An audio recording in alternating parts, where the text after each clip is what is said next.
hacer un diagnóstico de la situación actual de las radios indígenas en el país. ¿Para qué? Pues para fortalecer su trabajo, para poder, ¿cómo se llama?, seguir con el proyecto del acercamiento a las comunidades. Bueno, al inicio de la radio, nos hablaron de el modelo de radio que tenía que ser, una radio dirigida a los pueblos indígenas, que escucharan su música, que escucharan, que la radio sirviera de un medio de comunicación de servicio para la gente.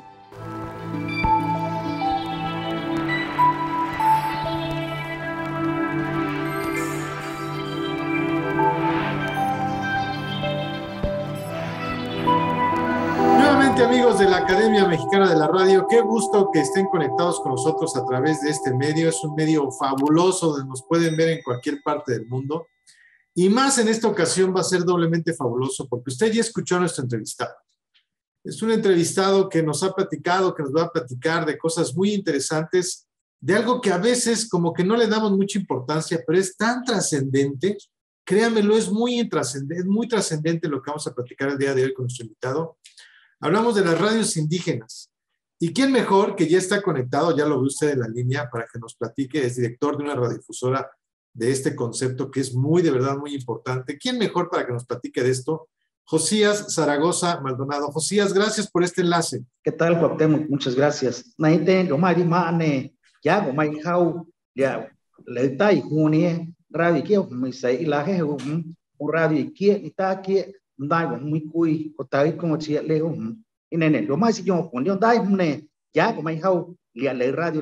da mucho gusto, Cuauhtémoc, platicar y conversar contigo precisamente acerca de la operación, el funcionamiento de la radiodifusora XEUJN, La Voz de la Chinantla, el Instituto Nacional de los Pueblos Indígenas, o una dependencia del gobierno federal, pero una radio que está trabajando de y para los pueblos indígenas en la zona norte de Oaxaca.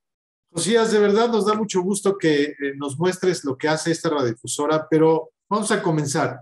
Esta pregunta se la hacemos a toda la gente que nos hace favor de darnos una entrevista. ¿Qué estaciones de radio, Josías, escuchabas tú cuando eras pequeño? ¿Te acuerdas de alguna de ellas o cuando eras joven, quizá? Pues en mi infancia, de repente, en casa, mis padres, venimos de una familia de escasos recursos, no teníamos ni radio, pero en la casa de los vecinos siempre escuchaban una estación de radio de Veracruz, La Máquina Tropical, es lo único que me acuerdo. Y luego llego en la ciudad de Tuxtepec, empiezo a escuchar las únicas dos estaciones que existían en aquel entonces en la ciudad de Tuxtepec, es la ciudad comercial de la región norte del estado de Oaxaca, donde concentran los municipios de esta región de Oaxaca. Qué bonito lo que nos acabas de decir. Ahora sí, Josías, ¿cuál es la trascendencia, la importancia de una estación de radio indígena en nuestro país? Bueno, en el caso nuestro, con la radiodifusora XEUJN, La Voz de la Chinantla, los pueblos indígenas de esta zona tienen sus antecedentes. Primero, en la década de los 50, se construye en la zona norte de Oaxaca la presa Miguel Alemán Valdés, lo que provoca la desintegración de la familia mazateca que vino a desalojar a los indígenas de su tierra natal y se fueron ubicados en la zona de Veracruz. Y se pierde la comunicación porque estamos hablando antes, para llegar en donde hoy viven los mazatecos, tenían que viajar en tren. Imagínense más, en aquel entonces. Luego, en la década de los 70, el gobierno federal decreta la construcción de la presa Miguel de la Madrid Hurtado, otro desalojo más con los indígenas chinantecos. Estamos hablando de 27,000 indígenas que salieron de San Lucas Ojitlán, de Usila, de Jalapa de Díaz, y se fueron al territorio veracruzano. Y eso provoca una desintegración familiar, cultural, en todos los aspectos que podemos hablar sobre la vida de los pueblos indígenas mazatecos y chinantecos en la zona norte de Oaxaca. Entonces, pues, quedaron incomunicados. Luego, en 1988, creo, se anuncia, empiezan en 1990, el Instituto Nacional Indigenista impulsa un proyecto para identificar impulsar un programa de desarrollo regional en los pueblos indígenas. Entonces, en aquel entonces, creo que el área de investigación del INI, en aquel entonces, el Instituto Nacional de los Pueblos, se encargan de hacer un diagnóstico en diferentes puntos de Oaxaca y detectan a la Chinantla como un lugar estratégico para la instalación de una estación de radio indigenista en donde trabajarían personal de los pueblos indígenas que hablaran su propia lengua, y así fue como que mediante un estudio que realizó la antropóloga Inés Cornejo en 1990, es como detectan, pues Ojitlán reúne los requisitos para la instalación de una radio. Primero, por el problema que sufrieron, la desintegración de la cultura chinanteca, y además las ondas hercianas permitía también por el agua de la presa, ¿no? Entonces, un lugar estratégico para la instalación de la radio. Muy interesante ese contexto histórico que nos has hecho, Josías. Hay que decir que Josías Zaragoza es director de esta estación de radio, La Voz de la Chinantla. Platícanos la cobertura, a qué estados llega y cuáles son lo más importante. Bueno, las dos cosas son importantes, pero ¿en qué lenguas transmite esta radiodifusora, Josías? En 1991, la radio inicia su transmisión con 5,000 watts de potencia, con una cobertura en 110 municipios, 108 municipios de los estados de Oaxaca, Veracruz y Puebla, pero con mayor presencia en los municipios del estado de Oaxaca, donde están asentados principalmente los chinantecos, los mazatecos, pero también en el área de cobertura de la radio viven los cuicatecos, los mixtecos, los náhuatl, los zapotecos, pero en un menor número de población. Entonces, la radio inicia su transmisión con 3 lenguas indígenas. En este caso, contratan a una cuicateca en 1991, una cuicateca de Santa María Tlalistát, que se integra en la plantilla de la radio. Luego contratan a chinantecos de San Felipe Ucila, de donde soy yo, luego chinantecos de San Lucas Ojitlán, donde está la radio, chinanteco de Valle Nacional, son 3 variantes dialectales del chinanteco que se contratan, y en el caso de los mazatecos, contratan mazateco de Jalapa de Díaz, de San Pedro Izcatlán y de San Miguel Xoyaltepec. Entonces, teníamos 3 variantes del chinanteco de chinanteco en Oaxaca, y lo mismo en mazateco, y una variante de cuicateco de Santa María Tlalistát. Y de esta manera inicia la radio. Éramos como 17 elementos, porque digo, forma parte del proyecto inicial de la radio. Soy uno de los fundadores de La Voz de la Chinantla. Entonces, tengo conocimiento cómo iniciamos y todo el proceso de capacitación, porque veníamos de comunidades indígenas, no conocíamos de la radio. Si nos da tiempo, le platico la historia después, cómo llego a la radio sin saber hacer nada de radio, ¿no? Y entonces, sin embargo, las radios indigenistas ha sido la escuela para formación de comunicadores indígenas, y en ese sentido. Y entonces nos empiezan a platicar, a conocer el proyecto de la radio, cuál era su objetivo, contribuir en el desarrollo cultural de los pueblos indígenas para mejorar sus condiciones de vida, también para poder establecer esa comunicación que provocaron las 2 presas, tanto Miguel Alemán, Miguel de la Madrid, y de esta manera los chinantecos, los mazatecos podían comunicarse con su familia. ¿Cómo? A través de los avisos comunitarios, que vamos a suponer el fallecimiento de un familiar. Sí. La familia tal comunica a la familia tal de San Lucas Ojitlán para que tengan conocimiento que el señor fulano falleció tal día. Entonces ya se enteraban y tenían que tratar eso antes, porque no había teléfonos.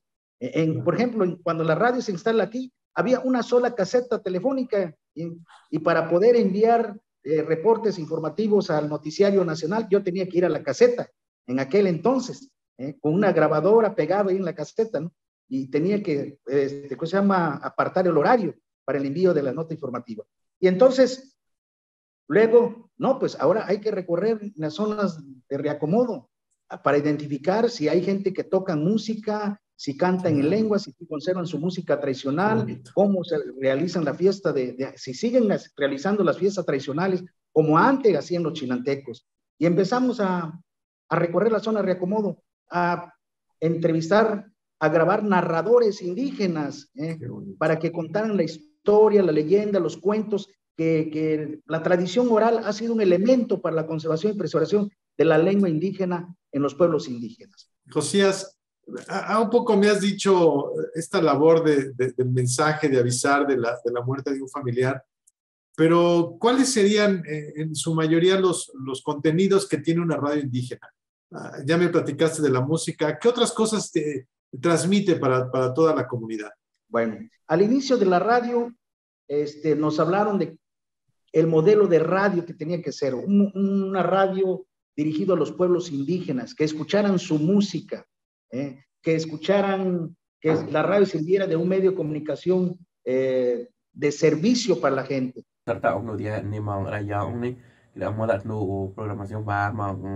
Seri no anen dicho Ridwano ne dat nur chotit no kwayang ne no ya un se Ridwano crea amane alin yo se crea amane na konane yabakune morako. ¿Qué tal, amable auditorio que nos sintonizan a través de la frecuencia 950 de amplitud modulada? En territorio del municipio de Santiago Tenango, a la altura del kilómetro 208 de la autopista en la comunidad de Cieneguilla. La Guardia Nacional informó a través de Twitter que de manera preliminar se tiene conocimiento que la persona fallecida es una mujer perteneciente a la corporación. El choque se dio en dirección a Asunción, Nochistlán.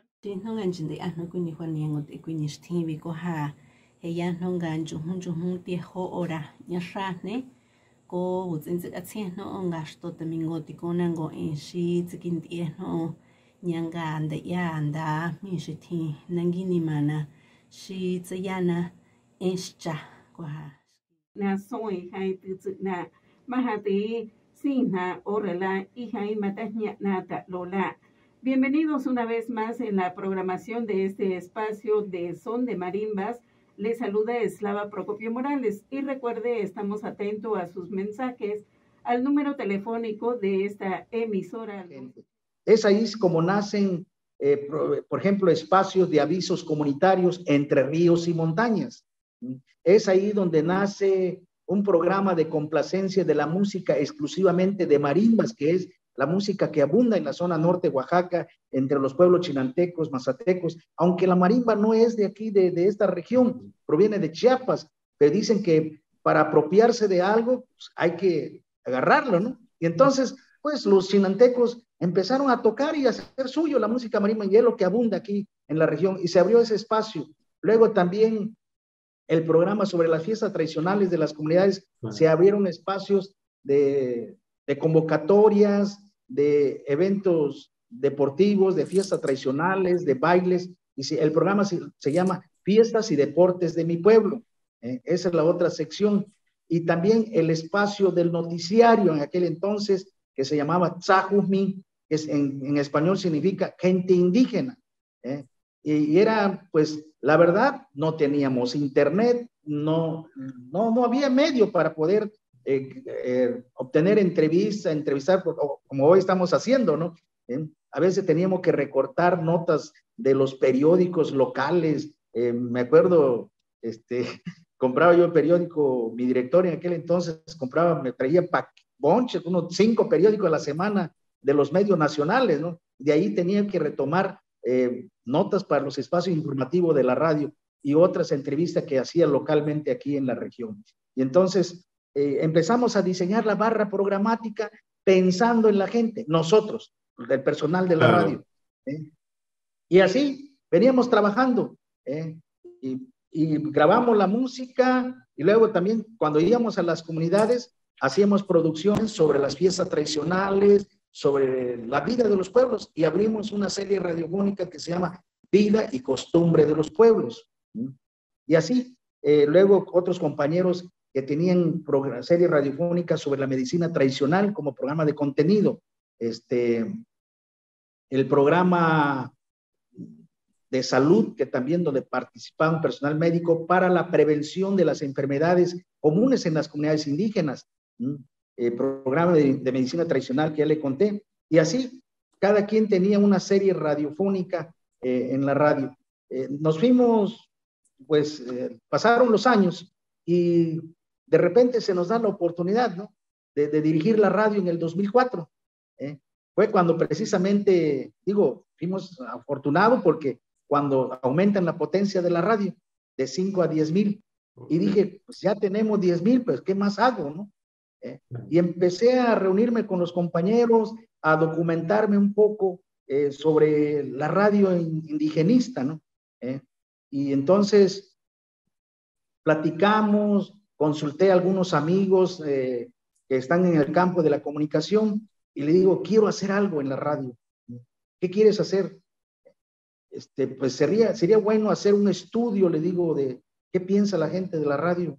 Y me dicen, ¿por qué no haces reuniones en las comunidades, talleres?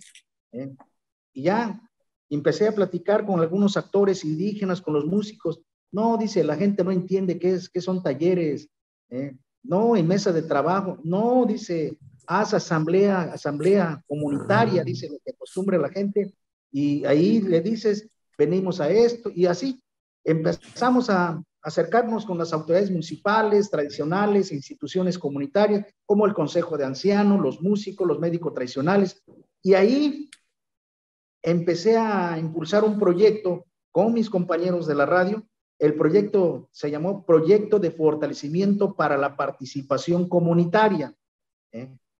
De ahí empezamos a modificar la barra programática, porque la barra programática lo habíamos hecho nosotros, los compas que venimos de comunidades indígenas, pensando por los indígenas, por nuestra gente, pues.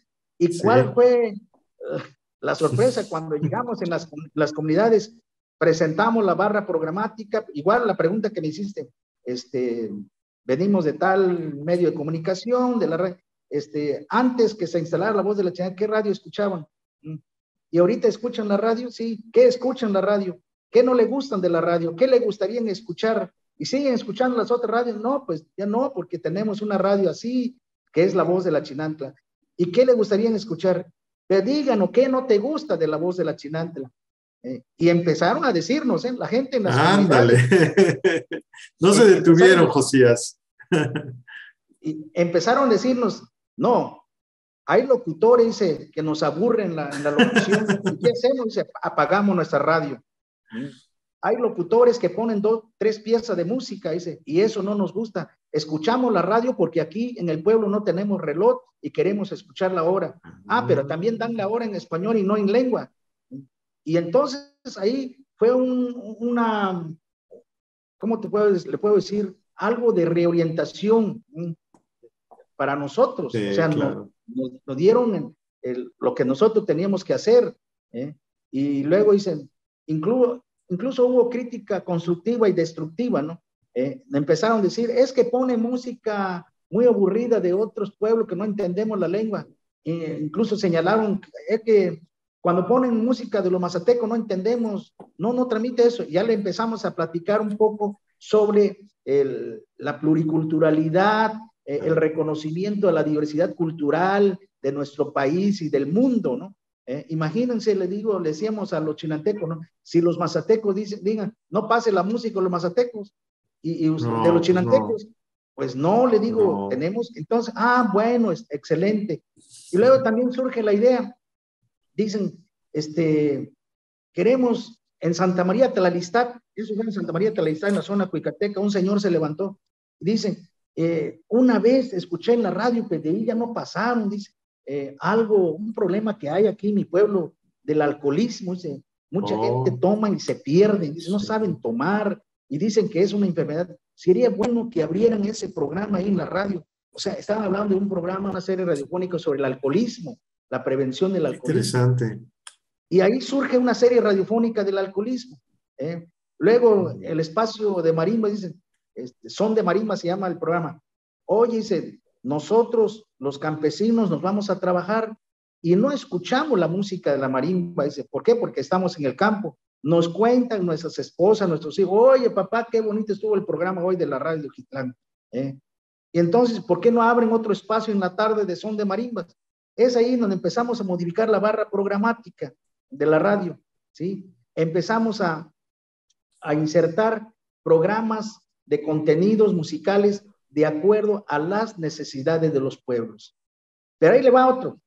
Dicen, Ándale. está bien el Dale, noticiario, ahí está muy bien el noticiario, dicen, pero no nos gusta, nomás nos dan noticias de Oaxaca, de Tustepec. También queremos escuchar noticias de nuestros pueblos, dicen, pero ya íbamos bien preparados con la información de lo que podía surgir, ¿no? Le digo, qué bueno que surge esa idea, le digo, pues con la participación de ustedes, por eso queremos construir una barra programática con la participación comunitaria para que nuestra barra tenga una referencia de las comunidades, de lo que la gente piensa y quiere. Entonces le digo, ¿saben qué? Vamos a formar, le digo, ¿por qué no nombran ustedes una persona de aquí o alguien quiere colaborar con nosotros? Le hablamos por teléfono en la caseta telefónica para que nos digan qué día hicieron tequio, cuántas personas participaron, qué tipo de tequio hicieron, en qué se beneficia la comunidad, si limpiaron el camino, el panteón, la escuela, la iglesia. Es noticia, le digo, pero nombren a una persona que nos envíe esos datos, nos envíe esos datos, le digo, para poder, pues a lo mejor lo capacitamos después, le digo, para que tengan elementos de cómo darnos esa información. ¿Cuál era el proyecto por dentro? Formar una red de coco. Sí, ¿quiénes son los cocos? Corresponsales comunitarios, campesinos, músicos, médico tradicional, incluso maestros de las comunidades. Y empezamos a nutrir nuestro noticiario con información de lo que acontecían en los pueblos indígenas del área de cobertura de la radio. Llegamos a tener 32 corresponsales comunitarios. Y entonces, de esos 32 corresponsales comunitarios, luego llegamos aquí, sistematizamos la información, le dijimos a los compañeros, ahora sí tenemos trabajo, vamos a modificar nuestra barra programática con base en lo que la gente nos dijeron. Claro. Y luego culminamos con un foro regional, porque nombramos en cada comunidad comités de enlace comunitario de radio. Venimos a terminar con un foro regional de comité de enlace, donde ya le presentamos los resultados de los talleres o las asambleas en las comunidades, ¿no? Sí. Como resultado fue el diseño de una nueva barra programática con referencia comunitaria.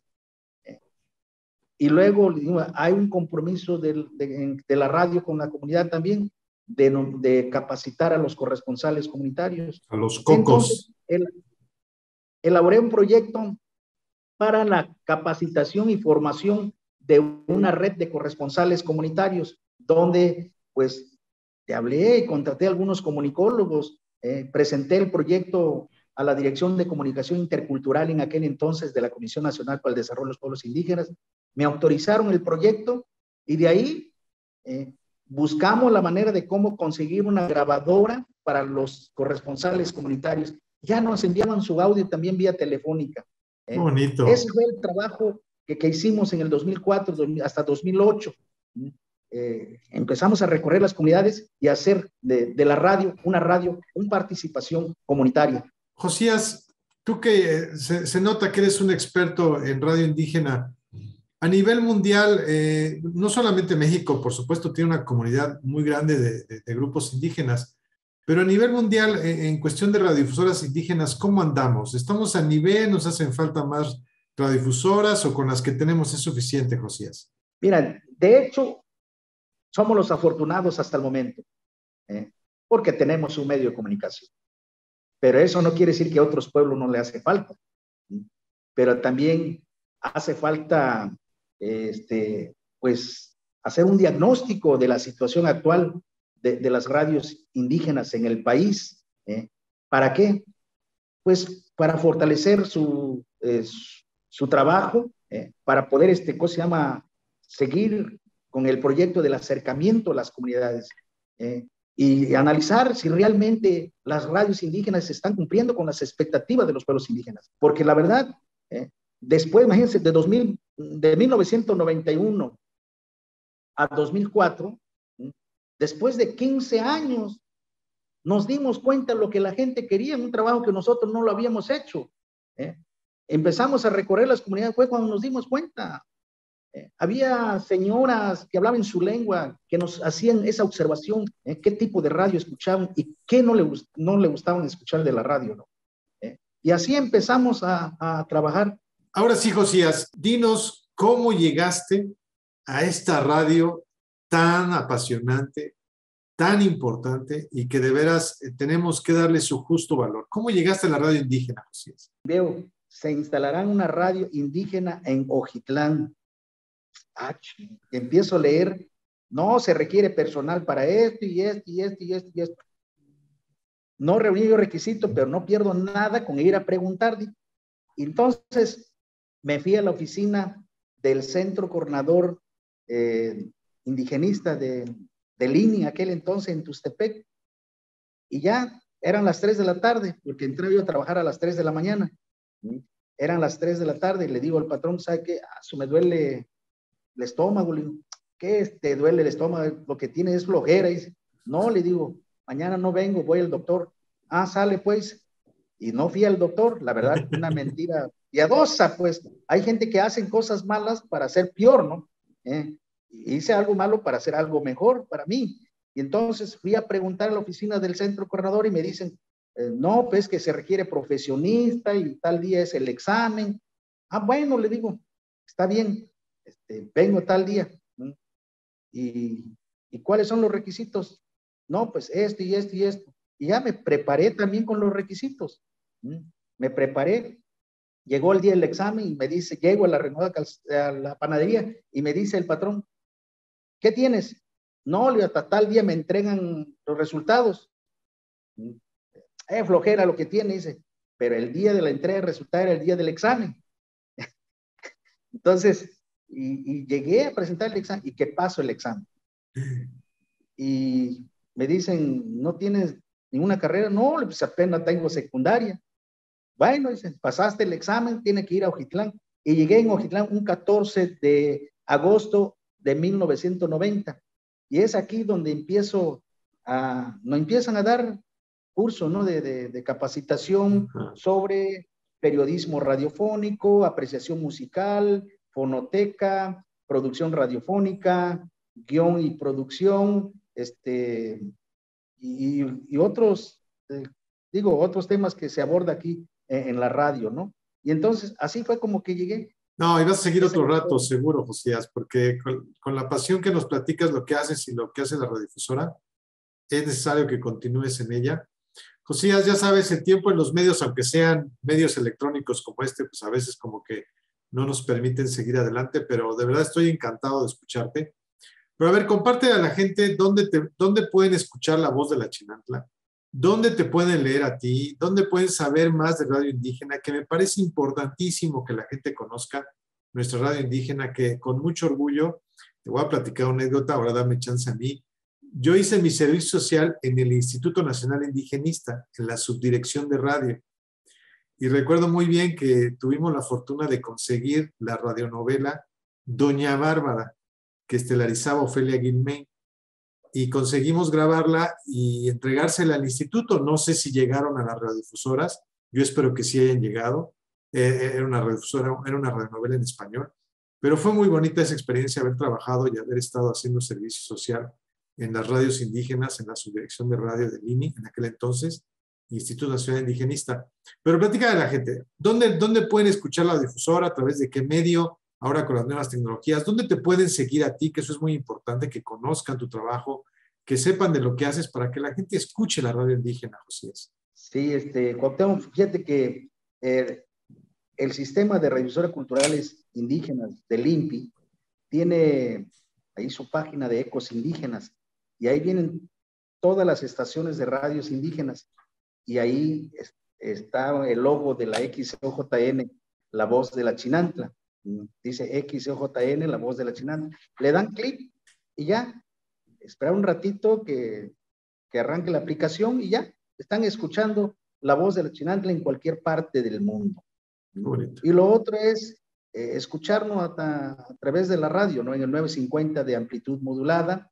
La radio se ubica en San Lucas, Ojitlán, en la zona norte del estado de Oaxaca. Entonces, y aquí estamos. Hoy en día somos de 17 elementos que éramos en aquel entonces, o de 20 compañeros que éramos. Hoy somos 8 nada más lo que estamos haciendo radio aquí. Decía un exdirector, ¿no? Los radiofónicos indigenistas ya no son locutores ni son productores, son todólogos, dice, porque hacen noticiario, graban a los músicos, hacen producciones, producen series radiofónicas, entran en locución, están en la fonoteca, están digitalizando, o sea, todo hacemos aquí. Entonces, hasta de intendente, pues, los compañeros de la radio, ¿no? Entonces, pero aquí estamos. Cuando te gusta algo, no te aburres para nada. Pues muchas gracias, Josías, por esta entrevista. Te decía, ya formas parte de las 100 personalidades de la radio en México y como buen representante de la radio indígena. Muchas gracias y escuchen, por favor, Radio Indígena, que nos hace mucha falta conocer todas las comunidades que hay en este país, que es muy rico y muy vasto en lenguas y en comunidades indígenas. Muchas gracias.